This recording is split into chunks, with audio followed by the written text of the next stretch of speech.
नायक तुम आगे बढ़ो।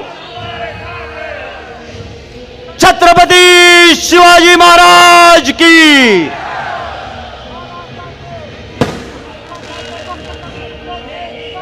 माननीय पक्ष प्रमुख आदरणीय उद्धवजी ठाकरे साहेब, त्यांचे सोबत खासदार विनायकजी राऊत साहेब,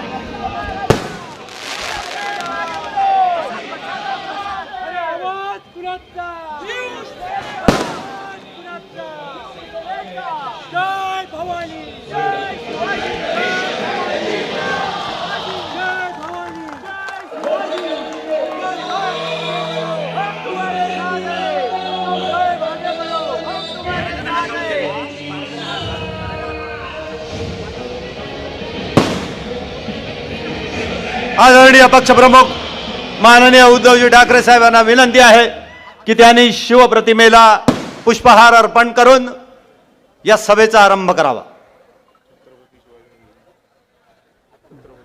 छत्रपति शिवाजी महाराज की जय जय जय जय जय भवानी, जय जय जय जय जय भवानी। हिंदू हृदय सम्राट शिवसेना प्रमुख बाळासाहेब ठाकरे यांचा, डॉक्टर भारतरत्न बाबासाहेब आंबेडकर यांचा,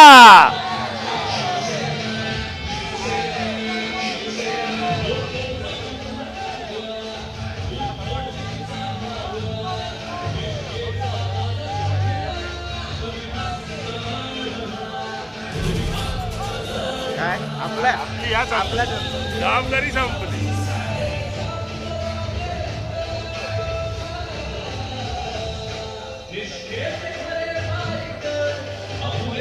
हर्षोत्फुल्ल स्वागतानंतर या मालवण नगरीमध्ये पक्ष प्रमुख आदरणीय उद्धवजी बाळासाहेब ठाकरे यांचं स्वागत करण्याची आणि आपलं मनोगत व्यक्त करण्याची विनंती मी करतोय आमदार वैभवजी नाईक साहेबांना।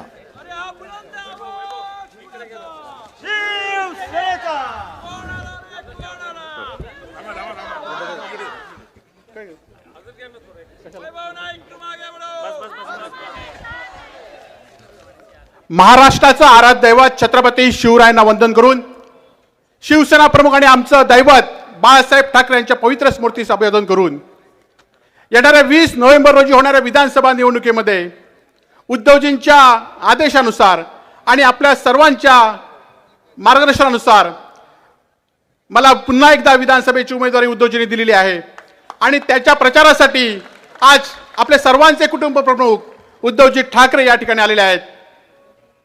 विनायकजी राऊत साहेब, गौरीशंकर खोत, परशुरामजी उपरकर, आपले सर्वांचे मार्गदर्शक भाईसाहेब गोवेकर, इर्शादभाई शेख, अमितजी सामंत, व्यासपीठावर असलेले माझे सर्व सहकारी, महाविकास आघाडीचे सर्व सहकारी आणि उपस्थित माझे सर्व सहकारी आणि मतदार बंधू आणि भगिनींनो, खरं तर गेले 10 वर्ष आपल्या सहकार्यातनं मी या विभागाचा आमदार म्हणून काम करतोय। आमदार म्हणून काम करताना आपल्या मतदारांची कधी मान खाली जाणार नाही असं काम करण्याचा प्रयत्न, प्रामाणिक प्रयत्न मी गेले 10 वर्ष केला आहे आणि म्हणूनच शिवसेना फुटली। शिवसेनेमध्ये अनेक लोकांनी गद्दारी केली, परंतु मतदारांशी आणि उद्धवजींशी आम्ही कधी गद्दारी केली नाही, करणार नाही, म्हणून आम्ही उद्धवजींशी आम्ही प्रामाणिकपणे या ठिकाणी आहोत। 2.5 वर्षापूर्वी आम्हाला सुद्धा अनेक आमिष आली होती।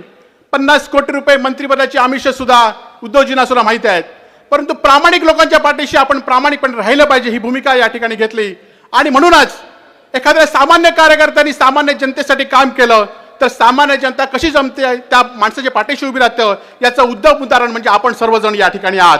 म्हणून खरं तर आज माझ्या विरोधात जे उमेदवार उभे आहेत त्यांचे वडील माजी मुख्यमंत्री आहेत। खरं तर मी काय काम केलं असं ते प्रश्न विचारतात। मी काय काम केलं म्हणून तुम्हाला तुमच्या मुलग्याला दुसऱ्या पक्षात पाठवावं लागलं, हे माझं काम या ठिकाणी आहे। मी काय काम केलं तर तुम्हाला दारोदारी फिरावं लागतं, हे मी काम या ठिकाणी आपल्या समोर केलेलं आहे। खरं तर 10 वर्षामध्ये असा एकही दिवस नसेल की मी माझ्या मतदारसंघाचा विचार केला नाही। मतदारसंघातील जनता हेच माझं मी कुटुंब या ठिकाणी मानलं आणि म्हणूनच तोक्ती वादळ असून देत, कोरोनासारखा महारोग असून देत, यावेळी सुद्धा सातत्याने जीवाची ढाल करून या मतदारसंघावर फिरत राहिलो. उद्धवजी, त्या करोनाच्या कालावधीमध्ये आपण या ठिकाणी फोनवर आम्हाला नेहमीच सांगत होता, परंतु मी असा लोकप्रतिनिधी होतो की या मतदारसंघामध्ये त्यावेळेचे व्हिडिओ बघा, फोटो बघा, पहिल्या महिन्यामध्ये माझ्याशिवाय कोणी लोकप्रतिनिधी या ठिकाणी त्यावेळी फिरत नव्हतं. ही वस्तुस्थिती या ठिकाणी होते. मला कोरोना झाला, कुटुंब झाला, तरी पण या ठिकाणी मी शासकीय रुग्णालयामध्ये ॲडमिट झालो आणि मग आपल्या माध्यमातून, राऊतसाहेबांच्या माध्यमातून या ठिकाणी शासकीय मेडिकल कॉलेज आपण करून दिलं. खरं तर आम्ही उद्धवजी, आपण थोडक्या कालावधीसाठी मुख्यमंत्री होता, परंतु आमच्यासाठी आपण भरभरून दिलं आहे. आणि आज तुम्ही अडचणीत होता तेव्हा सुद्धा या शिवसेनेतील कोकणातील जनता, लोकसभेत काही वेगळा निकाल लागला असेल, पण विधानसभेमध्ये साहेब ही सगळी जनता तुमच्या पाठीशी असेल, एवढं मात्र या ठिकाणी सांगतो.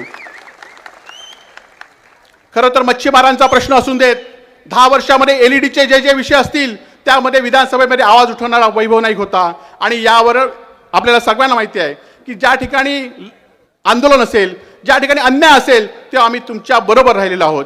छत्रपती शिवाजी महाराजांचा पुतळा कोसळल्यानंतर त्या ठिकाणी आम्ही गेलो.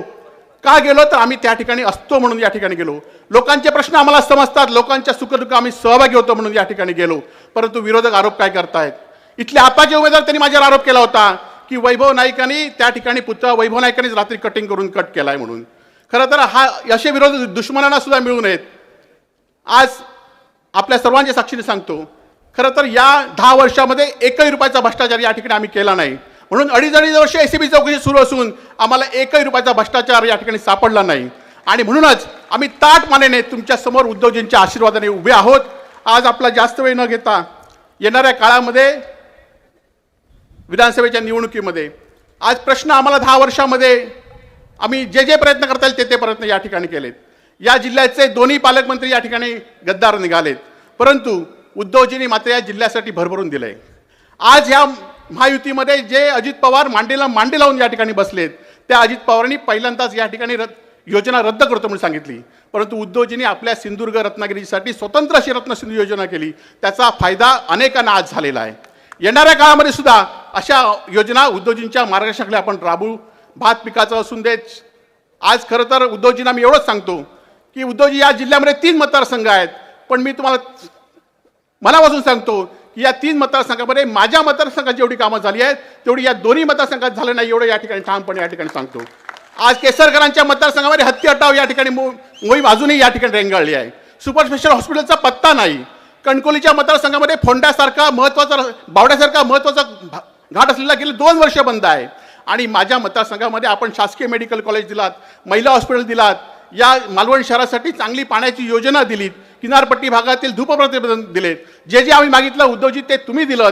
आणि तुम्ही एवढं आम्हाला दिलं की 2.5 वर्षात दिलेलं 5 वर्षापर्यंत आम्ही त्याची या ठिकाणी भूमिपूजन करत होती. ती कामं आम्ही करत होतो आणि ती कामं आज जनतेसमोर आहेत. म्हणूनच या लोकांना आज दारोदारी फिरावं लागतंय. पण मला खात्री आहे की ही जनता साहेब तुमच्याबरोबर आहे. ही जनता सामान्य प्रामाणिक लोकांबरोबर आहे, सामान्य शिवसैनिकांबरोबर आहे. म्हणूनच आज खरं तर सांगतायत काय, वैभव नाईकांचा नावाचा दुसरा एक उमेदवार उभा केला होता. तो उमेदवार बाद झाल्यानंतर सांगतात की वैभव नाईकांची निशाणी धनुष्यबाण आहे म्हणून. परंतु किती तुम्ही सांगितलात तर लोकांना माहिती आहे उद्धवजींची निशाणी आणि वैभव नाईकांची निशाणी काय आहे.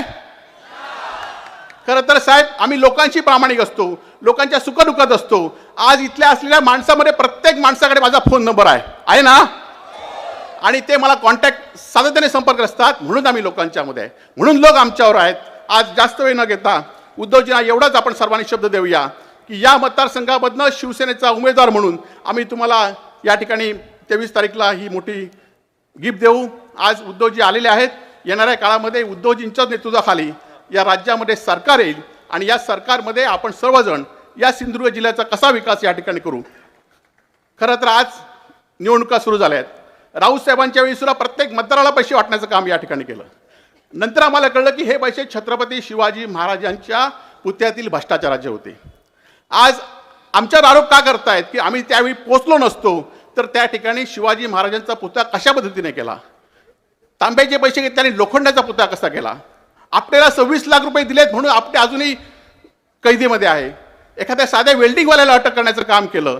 आणि जे छत्रपती शिवाजी महाराजांची अस्मिता जपू शकत नाहीत ते या महाराष्ट्रामध्ये राहू शकत नाहीत. त्यांना महाराष्ट्रातून हाकलण्याचं काम आपण सर्वांनी केलं पाहिजे एवढंच सांगतो. आणि खरं तर 2 उमेदवार तुमच्या पुढे आहेत. एक आमदार म्हणून मी गेले 10 वर्ष आपल्या सुखदुःखामध्ये सहभाग आहे. आज या जिल्ह्यात या मतदारसंघातील प्रत्येक विकासाची कामं मला माहिती आहेत, प्रत्येक प्रश्न मला माहिती आहेत. आणि तुमच्यासमोर दुसरे उमेदवार आहेत. ते गेले 5 वर्ष खासदार होते, त्यांचे वडील केंद्रीय मंत्री होते, ते 2.5 वर्ष सत्तेत होते. त्यांनी काय कामं केली आणि मी किती कामं केलीत, मी तुमच्या सुखदुःखामध्ये सहभागी कसा झालो आणि ते किती झाले, एवढाच तुम्ही विचार करा. आणि पुन्हा एकदा 2 नंबरला मशाल या चिन्हावर आपण बटन दाबा आणि मला निवडून द्या असं कळकळीचं आवाहन करतो. आणि हा वैभव नाईक तुमच्या आयुष्यभर ऋणी राहील एवढं आवाहन करून या ठिकाणी थांबतो. जय हिंद, जय महाराष्ट्र.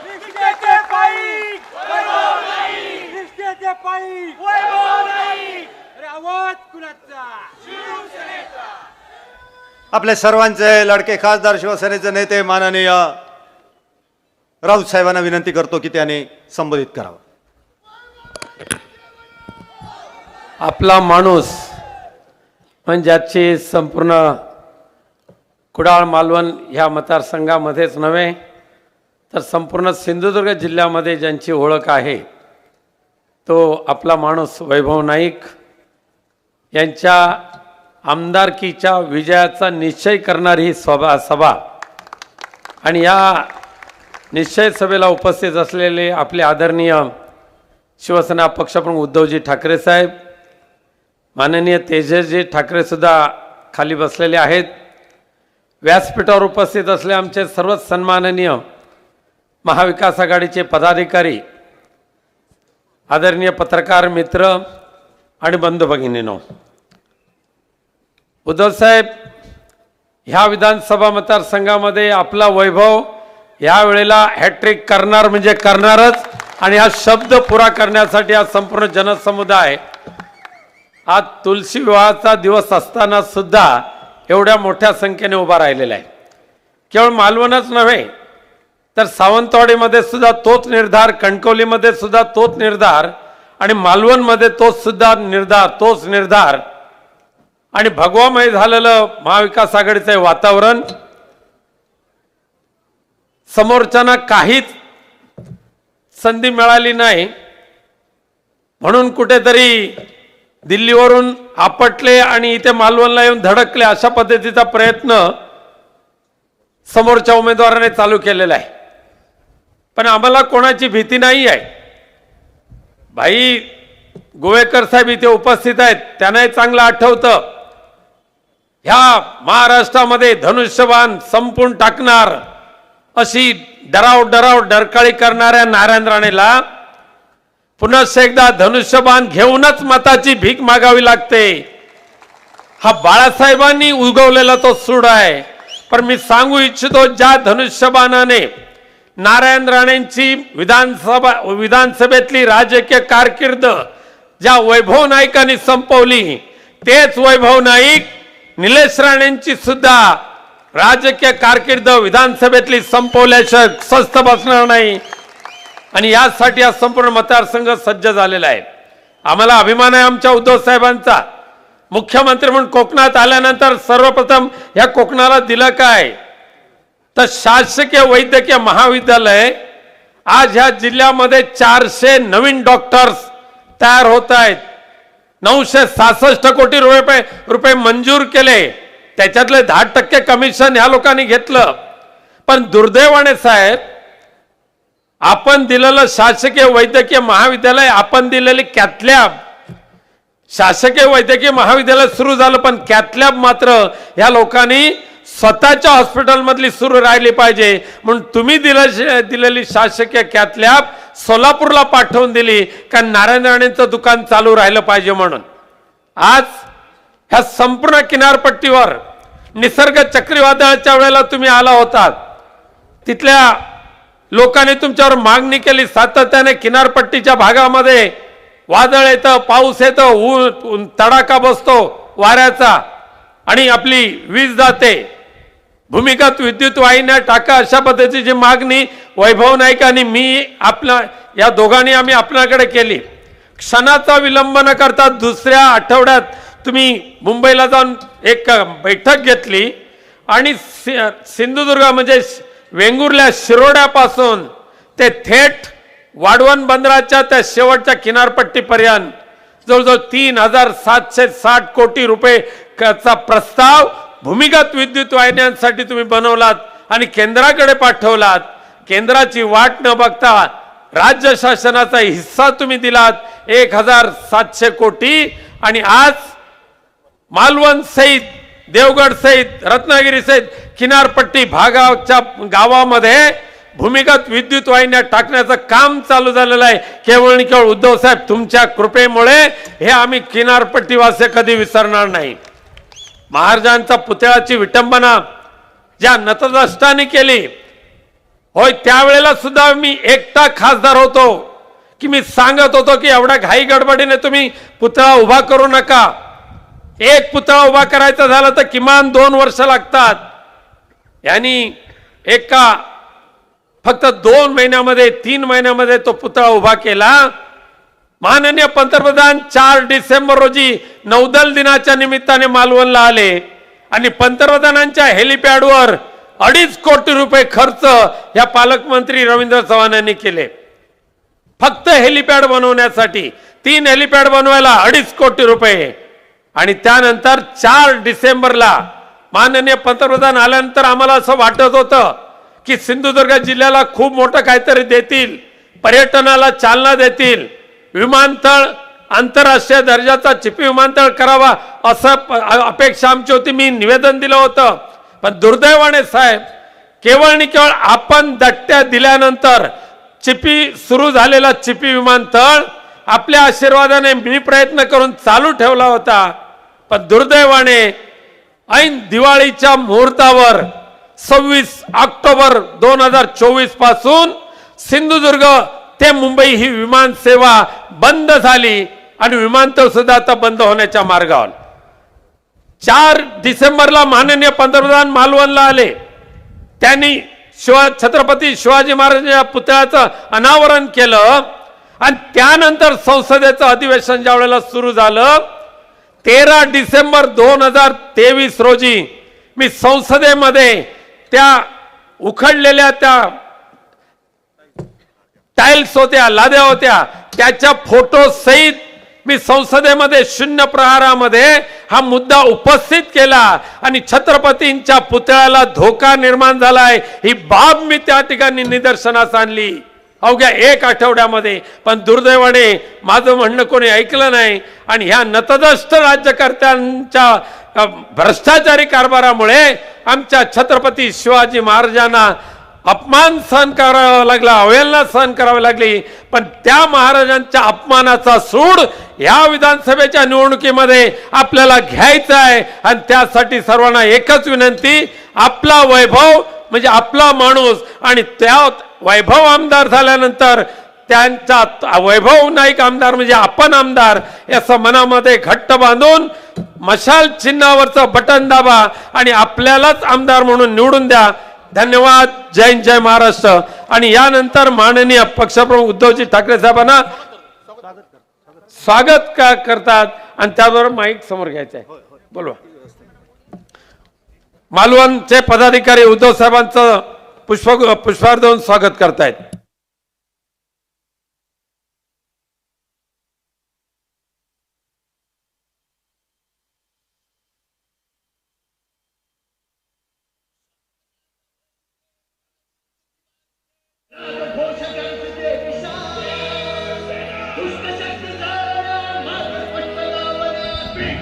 पक्षप्रमुख माननीय उद्धवजी ठाकरे साहेब यांचा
हॅलो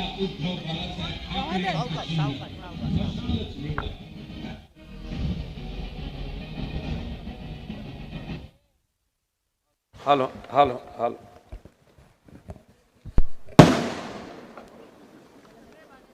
मी आदरणीय उद्धव साहेबांना विनंती करतो आपल्याला संबोधित करण्यासाठी. माननीय हिंदुस्थान सम्राट बाळासाहेब ठाकरेंचा हिंदुस्थान सम्राट बाळासाहेब ठाकरेंचा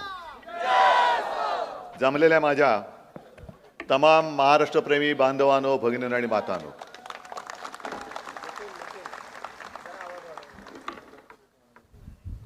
सर्वात आधी मी आपल्याला सर्वांना खास धन्यवाद देतोय, कारण आज तुळशीचं लग्न आहे. संध्याकाळची वेळ झाली तरी सुद्धा तुम्ही केवळ आणि केवळ शिवसेनेच्या प्रेमासाठी आपल्या सभेला आलात. तुम्हाला मी लाख लाख धन्यवाद देतोय. लोकसभा झाली, आता विधानसभा. लोकसभेमध्ये आपण थोडे कमी पडलो आणि साहजिकच आहे की कोकणमधला पराभव हा माझ्या हृदयाला चटका लावून गेलेला आहे. कारण कोकण म्हणजे शिवसेना, शिवसेना म्हणजेच कोकण. हे नातं आजपर्यंत कोणी तोडू शकलेलं नाही आणि मला खात्री आहे की आता सुद्धा कोणी तोडू शकणार नाही. आपलं नातं असं आहे की ज्या वेळेला कधी कोकणावरती संकट आलं तर शिवसेना धावून येते आणि शिवसेनेवरती जेव्हा संकट येतं तेव्हा कोकण मागे ठाम उभा राहतो. आज आपली शिवसेना मोदी आणि शहा संपवायला निघालेत. नाहीतर आजपर्यंत राजकारणात असं कधीच झालं नव्हतं. पक्ष फुटतात, काही माणसं या पक्षात नंतर त्या पक्षात, हे ठीक आहे, राजकारण म्हणून चालू राहतं. पण एवढा नीचपणा हा आजतागायत कोणत्याही राजकीय पक्षाने केला नव्हता. तो कोणी एकेकाळच्या आपल्या मित्रांनी केला. ह्याचं मला जास्त दुःख आहे आणि राग सुद्धा आहे. संपूर्ण महाराष्ट्रामध्ये ज्या वेळेला भाजपा म्हणून काही शिल्लकच नव्हतं तेव्हा शिवसेना प्रमुखांनी, म्हणजे हे भाजपवाले कसे हुशार आहेत, जर तेव्हा आपण ठरवलं असतं, शिवसेना प्रमुखांनी ठरवलं असतं की मला युती नकोच, काय व्हायचं ते एकट्याचं माझं होईल, तर भाजप आज औषधाला सुद्धा महाराष्ट्रामध्ये दिसला नसतं. एवढी शिवसेनेची ताकद होती आणि आहे. पण आपण थोडंसं काय भूतदया आहे, माणुसकी आहे, भगवा झेंडा, तुमच्या हातात भगवा, आमच्याही हातात भगवा, मग आपलं भगव्याचं नातं आहे, हिंदुत्व आहे, देश आहे, महाराष्ट्र आहे, मग घेतलं त्यांना खांद्यावर. आणि एवढी हे नीच निघाले की स्वतःचं काम झाल्यानंतर वापरून फेकून देत आहेत आपल्याला. मी जिथे जिथे महाराष्ट्रामध्ये जातोय, संपूर्ण महाराष्ट्र फिरतोय. अगदी विदर्भात गेलो, कोकणात तर आज आहे, मध्ये पण येऊन गेलो, उत्तर महाराष्ट्र, मराठवाडा, पश्चिम महाराष्ट्र. लोकसभेला मला काही पत्रकार विचारतात, तुम्हाला काय वाटतं? कालच रात्री 1 वाजेपर्यंत माझी मुलाखत चालू होती, कारण 4 सभा करून मुक्कामी पोहोचायलाच 11:30-12 वाजले होते. तुम्हाला काय वाटतं? आणि मी त्यांना सांगितलं की विधानसभेचं वैशिष्ट्य असं या की साधारणतः लोकसभेला जशी सभा होत होती तशी एका लोकसभेची सभा माझी एका विधानसभेला होते. प्रचंड मोठ्या सभा होत आहेत. म्हणजे मला असं बोलताना जाणवत नाही आता सुद्धा गर्दी कुठपर्यंत गेले. कालची बार्शीची सभा आपण पाहिली असाल, असं स्टेजवरनं काय अंदाजच येत नव्हता. मग त्यांना सांगितलं तर जरा मोबाईलचे टॉर्च लावा आणि ते कळलं, अरे बापरे कुठपर्यंत गेलेली आहे गर्दी. म्हटलं हेच चित्र आहे. ते काय नुसते मोबाईलचे टॉर्च नाही पेटलेत, तर महाराष्ट्राच्या कानाकोपऱ्यात आता मशाली पेटलेल्या आहेत. शिवसेनेची मशाल पेटलेली आहे. आणि मला वैभव, मी आता वैभव अनेक वर्ष सोबत आहे, लहान आहे म्हणून हक्काने त्याला अरे बोलतो. वैभव, मला तुझा अभिमान आहे, कारण तुला सुद्धा 50 काय आणखीन खोके मिळाले असते, पण तू हटला नाहीस, वाकला नाहीस. बदला नाहीस.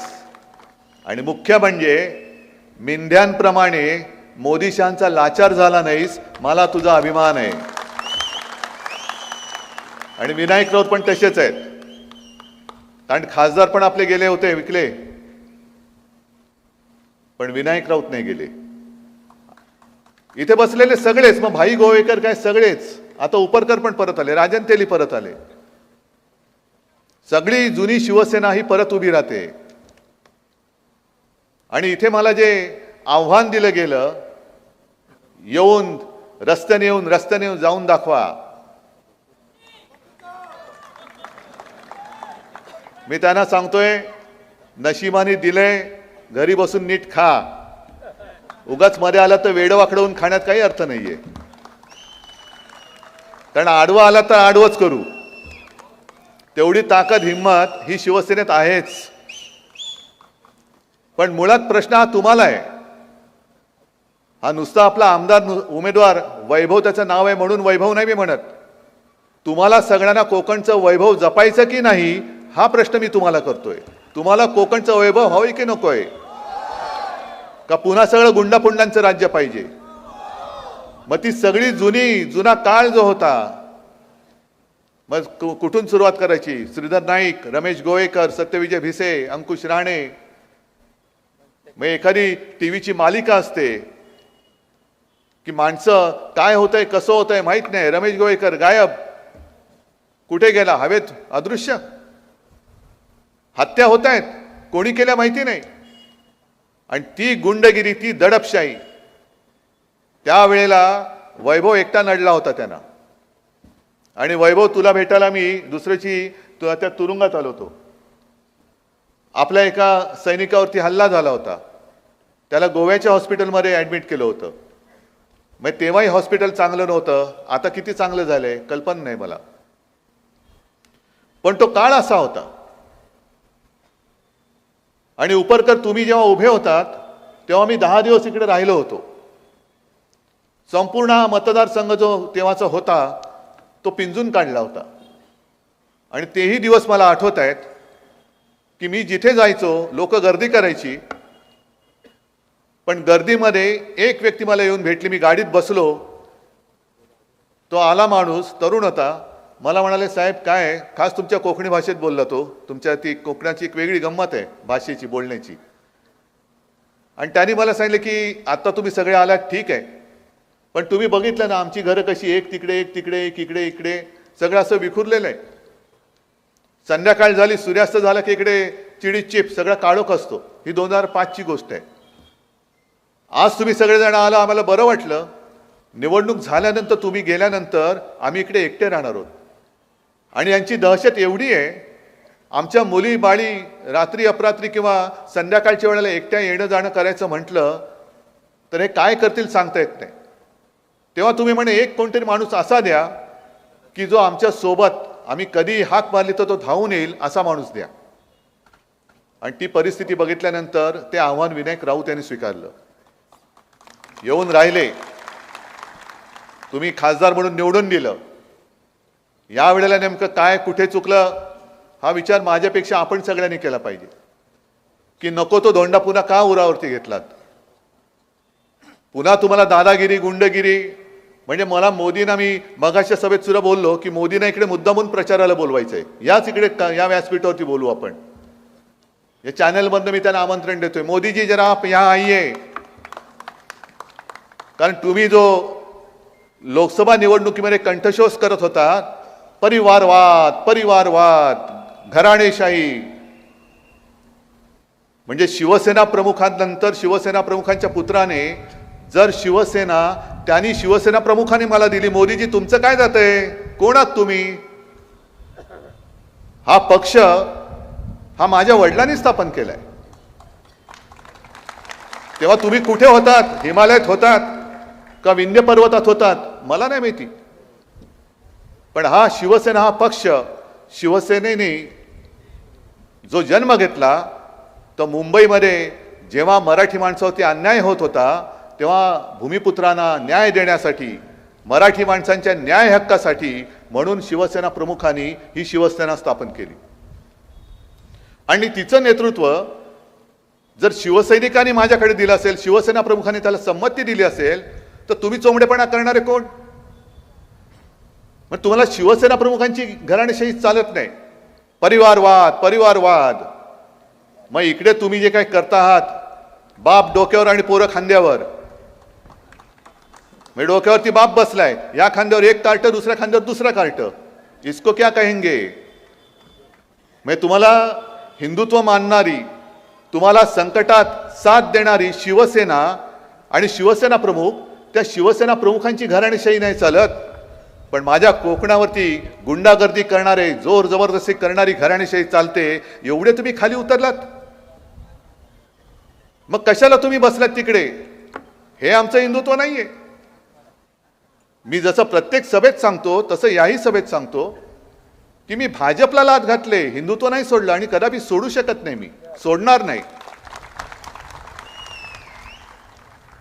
आणि परत मी मुद्दामून त्यांना सांगतो, कारण त्यांचं तेच टायर सुरू आहे अजूनही, की ये काँग्रेस के साथ गए. आहेत ना, काँग्रेस माझ्या सोबत आहे, राष्ट्रवादी माझ्या सोबत आहे, अनेक मित्रपक्ष आमच्या सोबत आहे. कारण तुमची हुकुमशाही गाडायला म्हणून आम्ही एकत्र आलेलो आहोत. आम्हाला हुकुमशाही नकोय, आम्हाला शिवशाही पाहिजे, म्हणून आम्ही एकत्र आलेलो आहोत. म्हणजे आम्ही काँग्रेस सोबत गेलो तर लगेच यांनी हिंदुत्व सोडलं. मग मी त्याने जे काय प्रश्न विचारतो, मग तुम्हाला वाटेल उद्धव ठाकरे तुम्ही काय बोलताय, कोकणात आले आणि काश्मीरचं काय बोलताय? मुद्दामून बोलतोय. कारण अमित शहा येत आहेत, आज पण आले होते, नरेंद्र मोदी येत आहेत.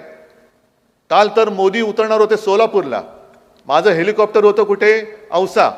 मोदी लँड होत नाही तोपर्यंत तुमचं हेलिकॉप्टर उडणार नाही. अरे वा रे वा. पंतप्रधान म्हणून जर का रुबाब दाखवायचा असेल तर पंतप्रधानांसारखे वागा. जेव्हा तुम्ही पंतप्रधान पदाची शपथ घेतली तेव्हा सर्वांशी सारखं आम्ही वागू ही शपथ तुम्ही घेतली, जशी मी मुख्यमंत्री म्हणून शपथ घेतली होती. आणि माझ्या 2.5 वर्षाच्या काळात मी कोणी सांगावं मी भेदभाव केला आणि भेदभावाने मी वागलो, कोणी सांगावं? कारण ती घटनेची शपथ आहे. जो न्याय मला आहे, जो कायदा मला लागतो, तोच कायदा मोदींना सुद्धा लागला पाहिजे. आणि जर पंतप्रधान तुम्ही असाल तर कोणत्याही एका पक्षाच्या उमेदवाराच्या प्रचाराला देशाचा पंतप्रधान येता कामा नये, हे सुद्धा आता कायदा करायला पाहिजे.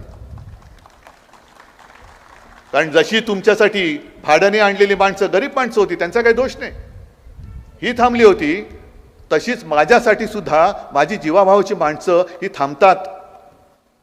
आणि जोपर्यंत माझं हेलिकॉप्टर उडत नाही तोपर्यंत कधी, म्हणजे मी परवा 40गावला गेलो होतो, पोहोचेपर्यंत 6:30-7 वाजले.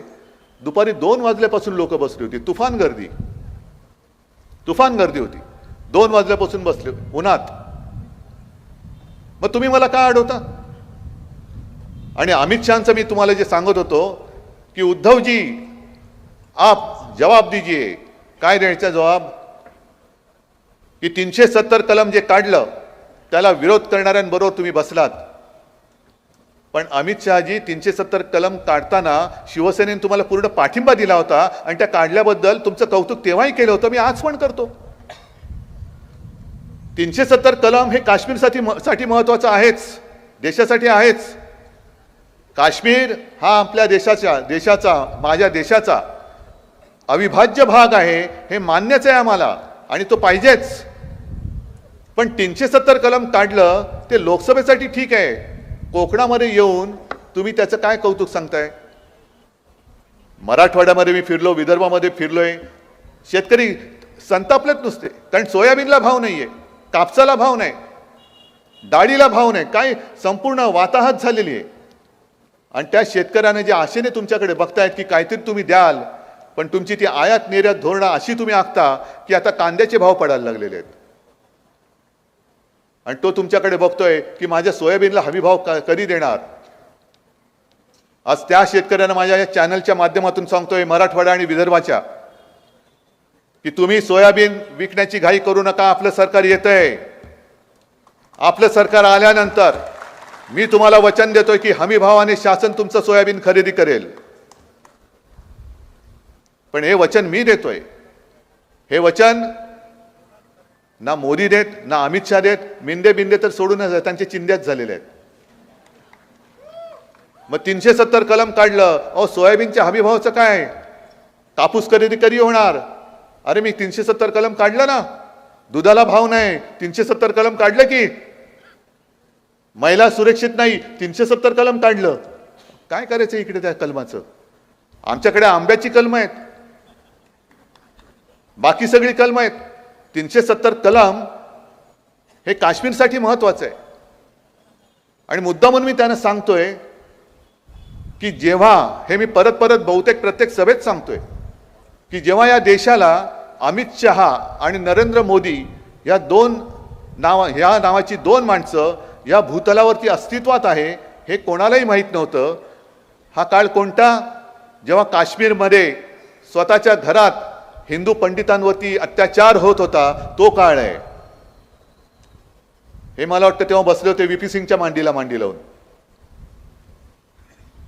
ना तेव्हा मोदी धावून आले, ना अमित शहा धावून गेले. काश्मीरी पंडित घरदार सोडून देशामध्ये निर्वासितासारखे पसरत होते. लोंडेच्या लोंडे इकडे तिकडे जात होते. मग तो नटसम्राट मधला तो डायलॉग आहे ना, कोणी घर देता का घर, ही अवस्था आपल्याच देशात त्या काश्मीरी पंडितांची झाली होती. आणि तेव्हा फक्त आणि फक्त हिंदू हृदय सम्राट शिवसेना प्रमुख बाळासाहेब ठाकरे यांनी त्यांना महाराष्ट्रामध्ये घर दिलं होतं. ते उगाचच नाही त्यांना हिंदू हृदय सम्राट म्हणत, त्यांनी करून दाखवलं होतं. आणि हातामध्ये काय फक्त एक महाराष्ट्र होता, नक्कीच होता, पण बाकीची राज्य हे कोणी त्यांना तिकडे बोलवत नव्हती. ना भाजपवाले बोलवत होते, ना आणखीन कोणी. फक्त शिवसेना प्रमुखांनी सांगितलं की माझ्या महाराष्ट्रामध्ये या. त्यांना शाळा कॉलेजमध्ये कुठे ॲडमिशन असेल त्या दिल्या, घराची सोय केली. म्हणून आज सुद्धा मी कुठेही गेलो आणि कोणी काश्मीरी पंडित भेटला तर मला, एक तर वयाने मोठे असतील तर मला मिठी मारतात, आणि माझ्याहून वयाने लहान असलं तर सरळ माझ्या पाया पडतात की हम बाला साहब से नहीं मिल सके, लेकिन आपके रूप में हम बाला साहब को देखते हैं. आणि याला तुम्ही घराणेशाही म्हणता. ती घराणेशाही तुम्हाला मान्य नाही. आणि चोर दरोडेखोरांची, लोकांच्या जमिनी बळकवण्याची, धमक्या देण्याची, इकडे घुसून मारीन तिकडे घुसून मारीन, याला तुम्ही डोक्यावरती घेता. बरं ठीक आहे, तुम्हाला शिवसेना संपवायची ना, करा प्रयत्न. बघतो कोण राहतं शिल्लक. शिवसेना आहे आणि तुम्ही आहात. तुम्ही बाकीच्या तुमच्या त्या यंत्रणा न घेता मर्द असाल तर समोरासमोर येऊन लढा. मर्द असाल तर. आणि मर्द नसाल तर मग तुमचे ते ईडी, इन्कम टॅक्स, सीबीआय वाले जसे वापरता, याचा अर्थ तुम्ही मर्द नाही आहात, नामर्द आहात. तुम्ही सरकारी यंत्रणांचा दुरुपयोग करता आहात.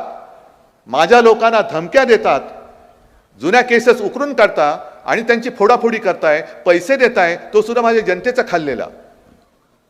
आणि या नामर्दाशी लढावं लागतंय, ह्याच्यासारखं मला दुसरं दुर्दैव वाटत नाहीये. जो उल्लेख तू वैभव केला छत्रपती शिवाजी महाराजांचा पुतळा, अरे याचा सूड आपण घेणार आहोत की नाही, का नुसतं छत्रपती शिवाजी महाराज की जय बोलणार? जर शिवाजी महाराजांचा पुतळा पडल्याचा सूड आपण घेणार नसो तर मग आपण छत्रपतींचा जय जयकार करण्याच्या लायकीचे नाही आहोत. जर आपण स्वतःला छत्रपतींचे मावळे समजत असू तर ज्या भ्रष्ट हाताने तो पुतळा उभारला, ज्या अशुभ हाताने तो पुतळा उभारला, तो पुतळा उभारण्यामध्ये सुद्धा ज्यांनी पैसा खाल्ला, त्या भाजपाच्या आणि मिंद्याच्या उमेदवाराला एक सुद्धा मत या पवित्र कोकण भूमीमधनं पडता कामा नये. ही जबाबदारी तुमची आहे. मी आता गाडीने येताना डावीकडे वळलो असतो तर सिंधुदुर्ग किल्ला, इकडे आलो तर तुम्ही सगळे शिवरायचे मावळे. अरे ज्या शिवाजी महाराजांनी आपल्या इथे येऊन स्वतःच्या देखरेखीखाली एक आपल्याला वैभव उभं करून दिलं सिंधुदुर्ग किल्ल्याच्या रूपाने, 400 वर्ष झाली. तेव्हाची आक्रमणं तर वेगळीच होती, पण त्याच्यानंतर ऊन वारा पाऊस लाटांचे तडाखे, मग ती चक्रीवादळ असतील, तोक्ते असेल, निसर्ग असेल, अशी कित्येक वादळं ही गेल्या 400 वर्षात आपल्या जन्माच्या आधी येऊन गेली असतील, तरी सुद्धा सिंधुदुर्ग ताठ मानेने उभा राहिला, कारण महाराजांच्या पवित्र स्पर्शाने तो पावन झालेला आहे. म्हणजेच याचा अर्थ महाराज इकडे आले असतील तेव्हा इथे सुद्धा कधीतरी त्यांचा वावर झाला असेल. तुम्ही भाग्यवान आहात की ज्या मातीला महाराजांचा स्पर्श झाला त्या मातीत तुमचा जन्म झाला आणि त्या मातीमध्ये तुम्ही राहता. तुम्ही भाग्यवान आहात, पुण्यवान आहात. निष्ठा ही तुमच्या रक्तामध्ये असली पाहिजे. शिवप्रेम हे तुमच्या नसा नसामध्ये भिनलेलं असलं पाहिजे. ते कोश्यारी सुद्धा होते, महाराजांचा अपमान केला, आपण मोर्चा काढला, पण मोदीने हटवलं नाही त्यांना. पण मोदींचा अपमान केला असता तर तात्काळ त्याला निलंबित केला असता. म्हणजे माझी काल ज्यांनी मुलाखत घेतली त्यांनी मला सांगितलं की मोदींची पण बॅग तपासली गेली होती. म्हटलं तपासली गेली होती ओरिसात, पण तपासल्यानंतर ज्यांनी तपासली होती त्याला निलंबित केलं गेलं होतं, त्याला निलंबित करून टाकलं होतं. मग ही अशा पद्धतीने यांची दडपशाही सुरू आहे. वाटेल ते करतायत आणि नुसतं शिवप्रेमाचं नाटक करतायत. पुतळा पडल्यानंतर आमचे मिंदे दाढी खाजवत बोलतायत की वारच असं होतं की वाऱ्याने पुतळा पडला. अरे मिंद्या, तुझी दाढी नाही फडफडली? हा, वाऱ्याने दाढी नाही हल्ली आणि पुतळा पडला? काय लाज लज्जा शरम काय आहे की नाही? आणि आज सावंतवाडीतून मी आलो, सावंतवाडी मधले दुसरे ते आपले खाली मुंडी पाताळ ढुंडी, नजर त्यांची कोल्ह्याची आहे. बघा तुम्ही, असे करून बघतात, बोलतात. त्यांनी आणखीन तारे तोडले. म्हणजे वाईटातून काहीतरी चांगलं होईल. खरंच मी त्यावेळेला जे आपण मोर्चा काढला आणि जोडे मारा, ते जोडे मारा म्हटल्यानंतर यांना जोड्याने मारायचं नाही तर दुसरं काय करायचं? महाराजांच्या म्हणजे आपल्या दैवताचा पुतळा पडतोय आणि म्हणतो वाईट झालं, पण त्यातनं काहीतरी चांगलं होईल. नाही, चांगलं जरूर होईल, पण ते पुतळा पडला म्हणून नाही, केसरकर पडेल तेव्हा चांगलं होईल.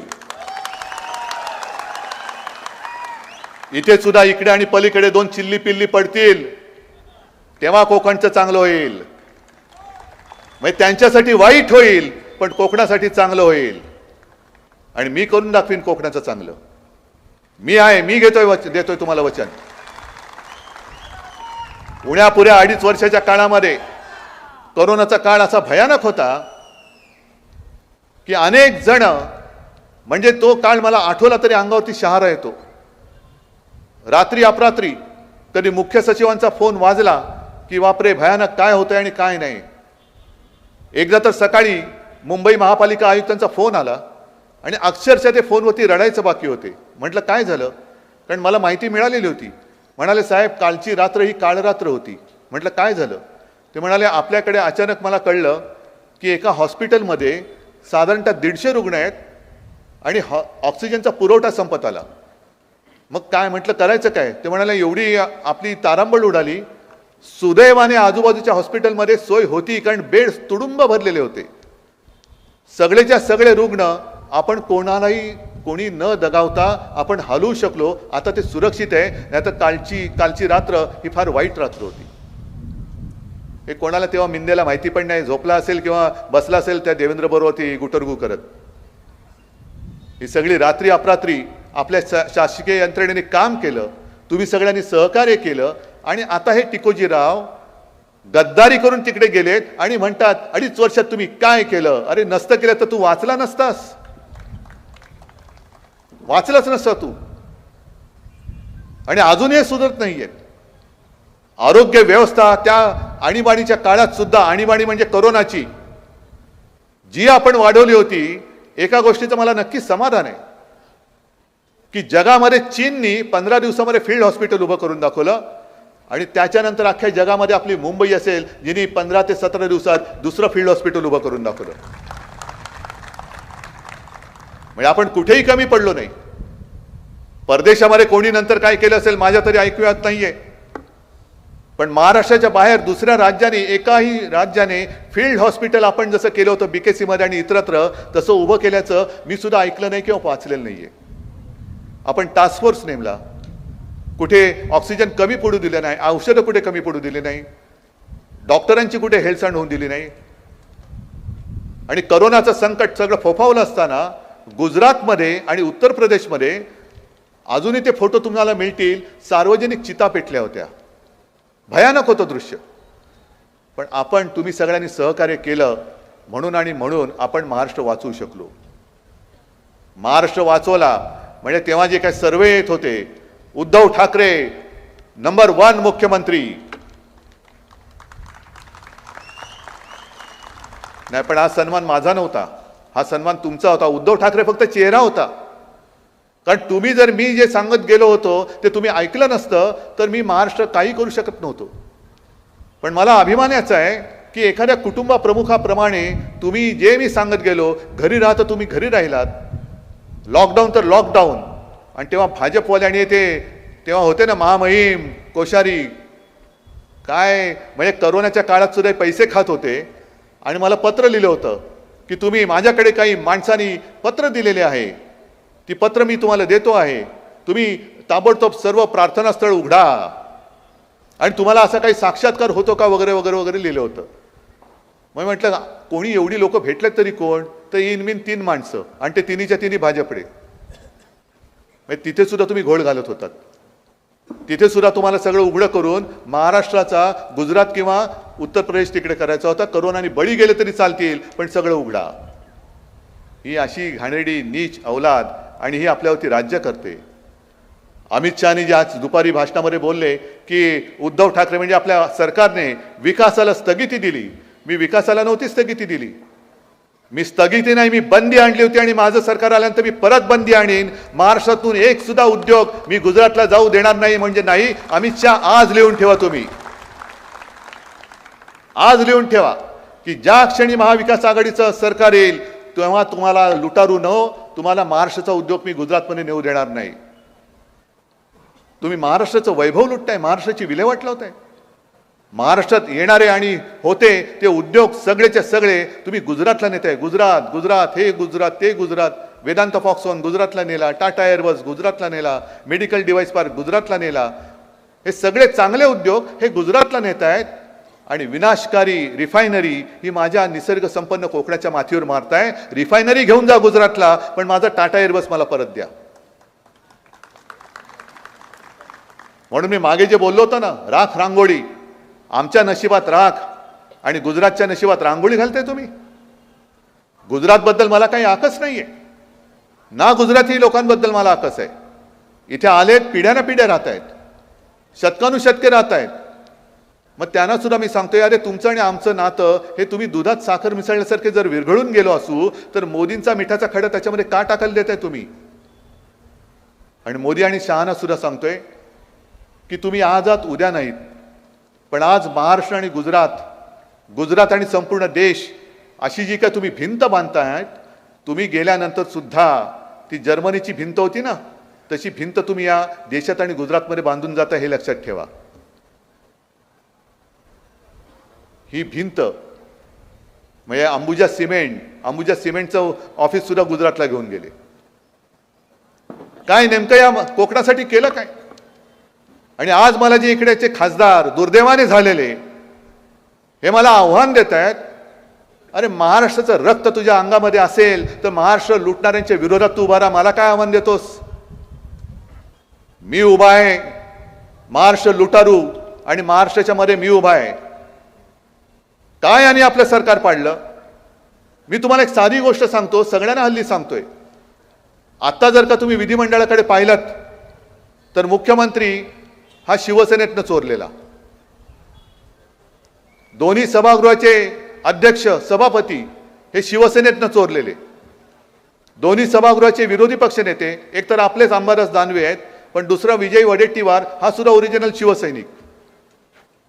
अर्ध्याहून अधिक मंत्री हे आपले शिवसेनेचे गद्दार, आमदार सुद्धा जे नेले ते शिवसेनेचे. म्हणजे तुम्हाला शिवसेनेची शक्ती पाहिजे पण उद्धव ठाकरे नको, कारण तुम्हाला माहिती आहे की महाराष्ट्र लुटायला न देणार एकच माणूस आहे, तो म्हणजे उद्धव बाळासाहेब ठाकरे. आणि आज तुम्ही सगळेजण इकडे जमलेला आहात. आपला वचननामा तुमच्यापर्यंत पोहोचलेला असेलच. पोहोचलाय ना का परत बोलू.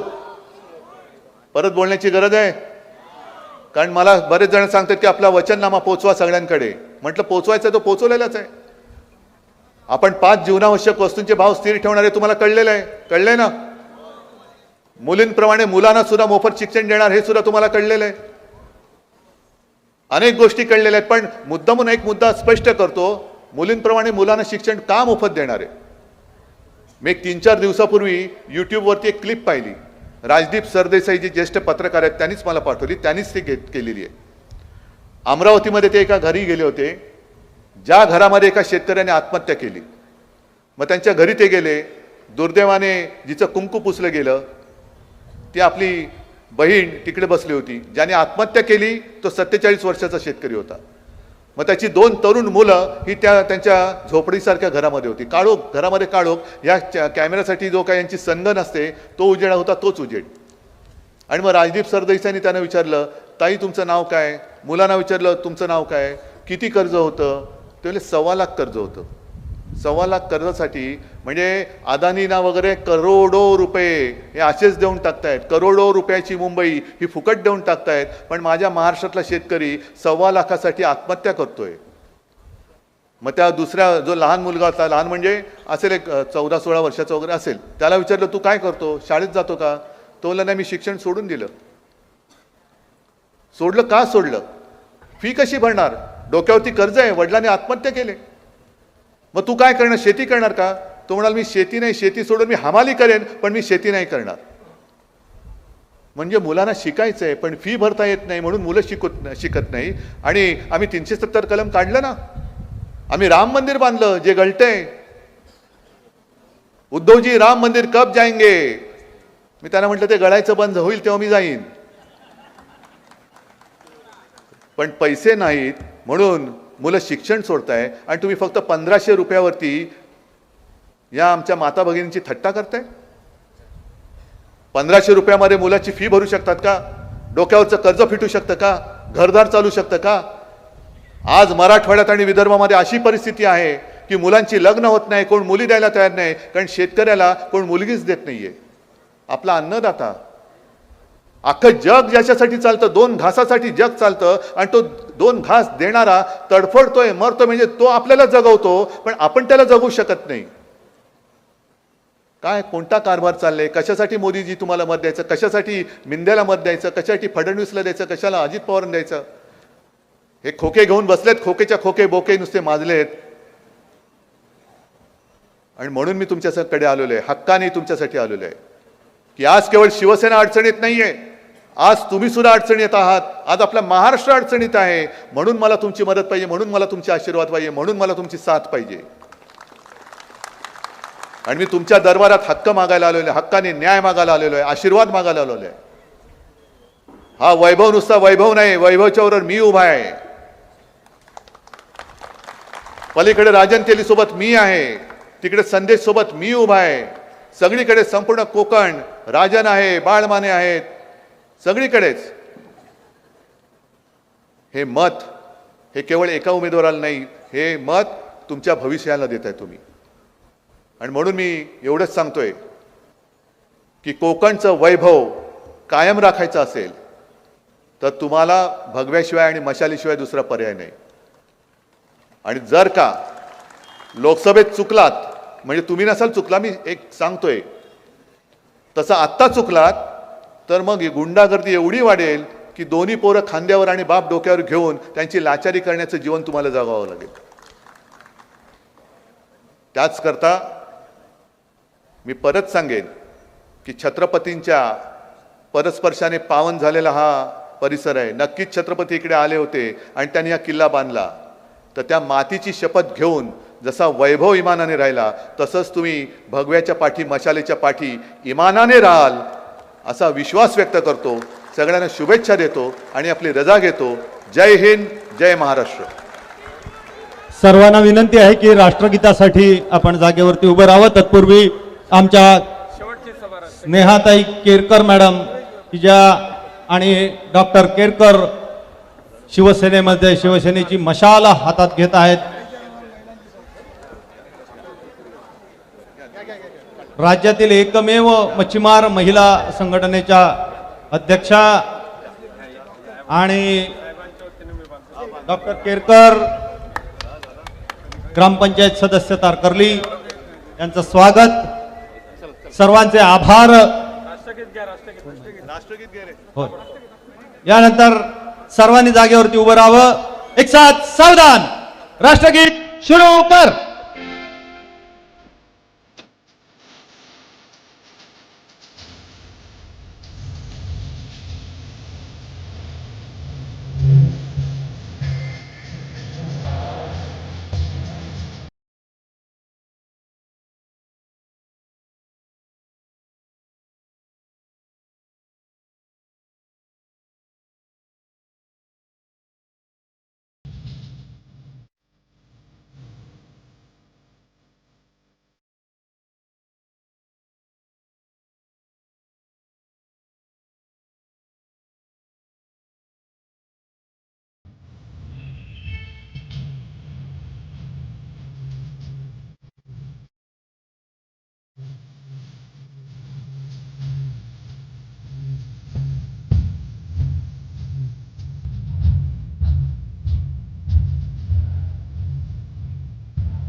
मशाल प्रज्वलित करा. मशालीचं गाणं सुरू करा.